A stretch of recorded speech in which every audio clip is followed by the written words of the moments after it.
Our device included 3 parts. The first one is cable fault locator.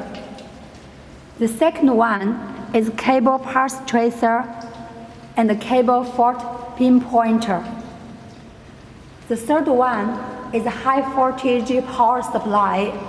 Now, we introduce how to connect our testing device with the tested object. This tested object is a 35 kV HVK.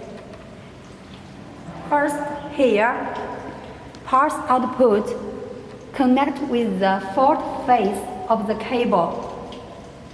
Then, this terminal and this terminal must grounding tightly.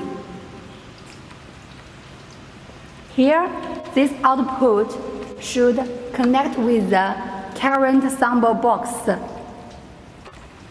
Next, we introduce how to operate our device. First, open this software.